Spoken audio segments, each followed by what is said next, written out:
नमस्कार साथियों। आज क्रिसमस डे है। उम्मीद करता हूँ आप अच्छे होंगे क्योंकि आज छुट्टी का भी दिन है। आप लोगों ने पूरा एंजॉय किया होगा। आज दो तीन चीज़ों पे बात करूँगा। एक तो थोड़ा सा पर्सनली बातें करूँगा अपने बारे में भी, क्योंकि लोगों ने थोड़ा सा सवाल उठा दिया है कि कैसे रोज़ रोज़ पहुँच जाते हैं शिक्षा विभाग। तो आपको बता दूँ जानकारी के लिए कि मेरा स्कूल शिक्षा विभाग का जो सचिवालय है वहाँ से 28 से 30 किलोमीटर है, ज़्यादा दूर नहीं है। बाइक से आने में 40 से 42-45 मिनट बस। तो 4:45 कभी 4:40 में पहुंच जाता हूं। अभी तक मैंने 2 सीएल भी बचा रखा है। तो इसलिए मेरे लिए सचिवालय पहुंचना कोई अतिशयोक्ति और बड़ी बातें नहीं है। आज मैं आपके सवालों के जवाब भी दूंगा। और तीसरी बातें जो स्थानांतरण को लेकर के मैं करता हूं वो लास्ट में करूंगा। लेकिन सबसे पहले मैं ये कहना चाहूँगा आप सभी साथियों से कि आपने वीडियो बड़े मज़े से देखा है। लास्ट वीडियो मेरे सब्सक्राइबर अभी 3,300 है, लेकिन 9,000 लोगों ने इस वीडियो को देखा है, तिगुना। बाकी चैनलों के आप देख लीजिएगा, सब्सक्राइबर है 2-2 लाख, वीडियो देखते हैं लोग 40,000 30,000।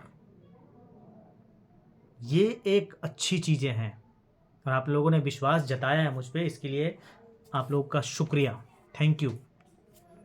काम कर रहा हूँ जितना बन रहा है और आगे भी करूँगा, निस्वार्थ, किसी चीज़ का कोई स्वार्थ नहीं है। और मैं यूट्यूब से पैसे कमाने के लिए नहीं आया हूँ। नेट पीएचडी हो चुका है, सब कुछ ठीक ठाक रहा तो आगे एजुकेशन के टीचिंग लाइन का जो टॉप होता है वहाँ तक पहुँचने की कोशिश करूँगा। यूट्यूब नहीं है मेरा ध्यान। खैर, सवाल ये है कि एक साथी ने मैसेज किया था कि आप कोशिश करें मेरा जो आवेदन मैंने किया है स्थानांतरण के लिए उसे कैंसिल कराना है। और कई बार उन्होंने मैसेज किया। उनसे कह दूं कि कैंसिलेशन की कोई प्रक्रिया नहीं है, आपने आवेदन कर दिया है। वो साथी पटना में अभी पोस्टेड हैं, पटना से लगभग 25 किलोमीटर है, टाउन में रहते हैं, लेकिन उनका गांव दूसरे डिस्ट्रिक्ट में है। वहाँ गांव के लिए अप्लाई कर दिया था उन्होंने। तो आपका ट्रांसफ़र होगा और आपको जाना भी पड़ेगा। ऐसा नहीं है कि स्थानांतरण होने के बाद आप ज्वाइन नहीं करेंगे, करना ही पड़ेगा ज्वाइन। कैंसिलेशन की कोई प्रक्रिया नहीं है। हाँ, बस एक रास्ता बता सकता हूँ कि आप जिस ज़िला में आपने अप्लाई किया है और जिस ज़िला में पोस्टेड है, दोनों के डीपीओ को डीओ को लेटर दीजिए कि मैं अब पूर्वत जहाँ पे पदस्थापित हूँ पहले से वहीं रहना चाह रहा हूँ। और ये आज से कल तक दे दीजिए। आज तो बीत ही गया है, कल तक दे दीजिए, शायद वो कंसीडर हो जाए, लेकिन जिसकी संभावना बहुत कम है क्योंकि काम जो हो रहा है सेंट्रलाइज तरीके से हो रहा है। सचिवालय से ही डीओ को स्कूल अलॉटमेंट करके दे दिया जाएगा। वो सिर्फ चिट्ठी निकालेंगे डिजिटली और आपका ज्वाइन कराएंगे। इसमें शिक्षा विभाग के डीईओ जिला वाइज जो हैं उनका बहुत ज़्यादा रोल होने नहीं जा रहा है इसमें स्थानांतरण की प्रक्रिया में। ये सारा सेंट्रलाइज तरीके से सचिवालय ही कर रहा है। और यहाँ पे स्क्रूटनी का काम बहुत तेज़ी से चल रहा है। मैंने आपको कहा था 28 के बारे में, 28 तक अल्टीमेटम दिया गया है स्क्रूटनी समाप्त कर लेने का। अगर बहुत ज़्यादा देरी हुआ तो शनिवार 29 तारीख तक, 29 शायद रविवार है। इसीलिए इसमें डिले होने की कोई संभावना नहीं है। आप लोगों ने अगला सवाल किया है कि आवेदन के बाद, एक मिनट, आपका सवाल था कि एसीएस महोदय तो मुख्यमंत्री जी के साथ घूम रहे हैं, आपकी मुलाकात कैसे हुई? मैं एसीएस महोदय से नहीं मिलने गया था कल, शिक्षा सचिव से मिला था, वैद्यनाथ यादव से। वो भी अगर 5 मिनट लेट होता तो वो भी निकल जाते। शिक्षा सचिव हैं वैद्यनाथ यादव और एस सिद्धार्थ हैं अपर मुख्य सचिव, जो सब कुछ देखते हैं। सर्वे सर्वा हैं एसीएस महोदय अपर मुख्य सचिव।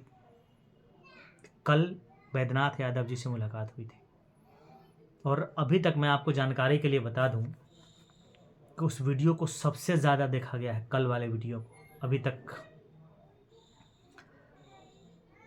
एक न्यूज़ ये है कि जब आप आवेदन करते हैं जिस दिन और जो ओबीसी में हैं या SC ST में हैं, तो जिस दिन आवेदन आप करते हैं उसके बाद का NCL सरकार ने अब कहा है कि वो मान्य होगा, क्योंकि उस समय जो आप आवेदन कर रहे होते हैं वो NCL दे देते हैं तो वो पहले का बना होता है, या हो सकता है 10 दिन का बना हो। लेकिन जब आपका जॉब या काउंसलिंग होता है, जॉब लगने की बारी आती है, तो उस समय बाद का आप NCL दे सकते हैं या SC ST का सर्टिफिकेट दे सकता है, जातीय सर्टिफिकेट दे सकते हैं, वो सरकार मान्य करेगी। आगे हैं कि आज बिहार में नए राज्यपाल आ गए हैं, आरिफ मोहम्मद खान। ये केरल में राज्यपाल थे, उनका स्थानांतरण बिहार किया गया है और बिहार के राज्यपाल केरल गए हैं। मैं एक बड़े नेता से मिलने की आज कोशिश किया, लेकिन आज वो उसी में अस्त व्यस्त रहे। और साथियों, 2-3 बातें और। कुछ लोगों ने सवाल ये उठाया है कि शिक्षा विभाग में काम नहीं हो रहा है, तो उन साथी को जो दूर दराज के इलाके में बैठे हुए हैं, अपने ज़िले में एक आध 2 ग्रुप बना लिए हैं, ओनली एडमिन पे रखते हैं, और जो भी हैं अपना ग्रुप के लोगों को उल्टे सीधे समझाते रहते हैं। उनको जानकारी के लिए बता दूं कि स्क्रूटनी चल रहा है। अभी मैंने कहा कि 28 तक अल्टीमेटम दिया गया है स्क्रूटनी ख़त्म कर लेने का, तो काम हो रहा है। आज के एक अखबार में भी आया है, तो उस बंधु ने कहा है कि अखबार की क्या ऑथेंटिसिटी है, कौन सा अखबार है, कहाँ से निकला है।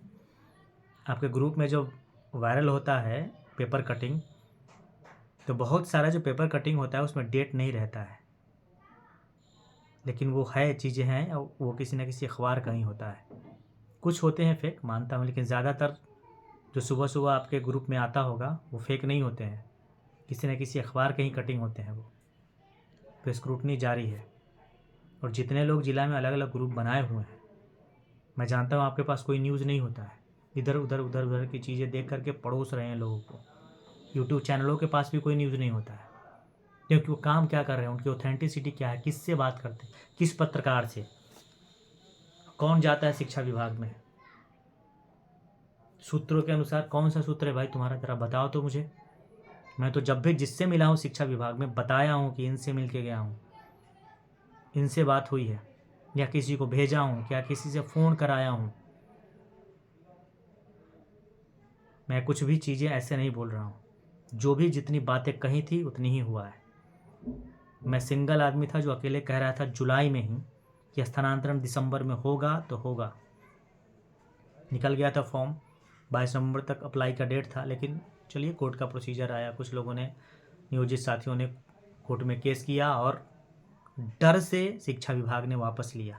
फिर भी जब वापस लिया था, पहला जो प्रक्रिया थी सरकार ने वापस ले लिया था स्थानांतरण, उसी के कल होकर के मैं शिक्षा विभाग गया था और मेरे सामने में ही दोबारा जो अभी स्थानांतरण की प्रक्रिया चल रही है उसका लेटर निकाला गया था। मैं था उस दिन शिक्षा विभाग में, एक लेडी भी मेरे साथ गई थी। तो कुछ भी बातें ऐसे नहीं कर रहा हूँ, और स्थानांतरण हो रहा है, होगा, इसको कोई माई का लाल रोक नहीं सकता है। हाँ, 2-4-10 दिन इधर उधर डिले हो सकता है बस। लेकिन जितने पत्रकार थे, जितने यूट्यूब चैनल वाले थे, सब ने कहा था कि BPSC वालों का स्थानांतरण नहीं होगा, 5 साल अभी जहाँ है वहीं पड़े रहें। आज देख लीजिए, सारे फेक न्यूज़ बनाने वाले, उसकी किरकिरी हो रही है अभी। बहुत लोगों का तो धंधा है उलूल जलूल यूट्यूब पे परोसते रहते हैं। मेरे पास नहीं होता है, नहीं बोलता हूँ, नहीं आता हूँ, 2 दिन 3 दिन नहीं लगाता हूँ वीडियो, कुछ होता ही नहीं है, और रोज़ रोज़ कोई सूचना नहीं होती है। आज फ्री हूँ, मैं थोड़ी सी व्यस्त ज़्यादा रहता हूँ, आज छुट्टी का दिन है, इसीलिए छोटी छोटी आज कमेंट है जो अपने यूट्यूब पे डाला गया था, कुछ लोगों ने कमेंट किया था, उसको भी आज देख रहा था। इसीलिए स्थानांतरण हो रहा है, टाइम से होगा। स्क्रूटनी के बाद फर्स्ट वीक में एक मीटिंग होनी है शिक्षा विभाग के अंदर स्थानांतरण को लेकर के। वो मीटिंग के बाद तुरंत काम और तेज़ी से होगा, और मैंने कहा है कि 13 तक आप लोग को पता चल जाएगा, तो चल जाएगा कि आपका स्थानांतरण किस स्कूल में, किस प्रखंड में, किस जिला में हो रहा है। इसके लिए वरी होने की ज़रूरत नहीं है, और जिनको अनाप शनाप बोलना है बोलते रहें। एक बात और पता चली है कि मेरे यूट्यूब पे आकर के जो नए यूट्यूबर हैं वो जानबूझ करके नेगेटिव कमेंट करते हैं, इसीलिए कि उनके कमेंट को लोग पढ़ें और उनका चैनल सब्सक्राइब करें। तो बंधु, उनसे कहना चाहता हूँ कि ऐसा नहीं होता है। आप अच्छे कंटेंट डालिए, मेहनत करिए, लोग आपकी तरफ आकर्षित भी होंगे, सब्सक्राइब भी करेंगे और आपके वीडियो को देखेंगे भी। मेरे सब्सक्राइबर सिर्फ 3300 है, लेकिन जो लास्ट वीडियो है कहा ना 9000 लोगों ने देखा है। तो जो भी साथी वीडियो देख रहे हैं, मैं सबसे कहूँगा कि चैनल को सब्सक्राइब करिए। अगर आप जिस मुहिम को लेकर के मैं चल रहा हूँ, अगर आप उतना जुड़ गए, सारे बीपीएससी साथी एक हो गए, तो आपसे फेस टू फेस बात भी करूँगा जिला में आकर के। फिर देखते हैं कि वेतनमान कैसे नहीं मिलता है और सरकार पे ग्रेड कैसे नहीं देती है। हालांकि 7 पे कमीशन में पे ग्रेड को ख़त्म कर दिया गया है, पे लेवल लाया गया है। कोई नहीं, पे लेवल ही दे। पे लेवल की बात करें तो पीजीटी वालों के लिए लगभग 30,000, टीजीटी के लिए 26 से 27,000 और जो पीआरटी हैं प्राइमरी और मिडिल स्कूल, उनका 18 से 22,000 का पर महीना नुकसान है। जब हम 2 एग्ज़ाम दे कर के आए हैं, राजकर्मी हैं, तो क्यों नहीं मिलेगा मुझे ग्रेड पे या पे लेवल के अंतर्गत वेतन? मुद्दा है, लड़ेंगे। पहले स्थानांतरण की प्रक्रिया पूरी हो जाने दीजिए, लोग अपने घर में आ जाएं, नज़दीक आ जाएं, फिर इस पे बातें आगे होंगी।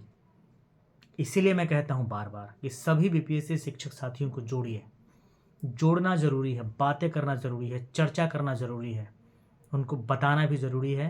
और ये वीडियो शेयर करिए उन तक। लाइक सब्सक्राइब तो करिए ही, लेकिन आप जिन जिन साथी को जानते हैं जो बीपीएससी है, चाहे पीआरटी में है, चाहे पीजीटी में है, चाहे टीजीटी में है, उनको जोड़िए।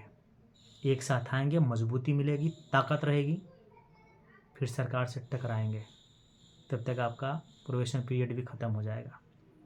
और खुलवा दिया ना, स्थानांतरण होने जा रहा है ना प्रोबेशन पीरियड के अंदर ही। जिनको बोलना था वो बोलते रह गए।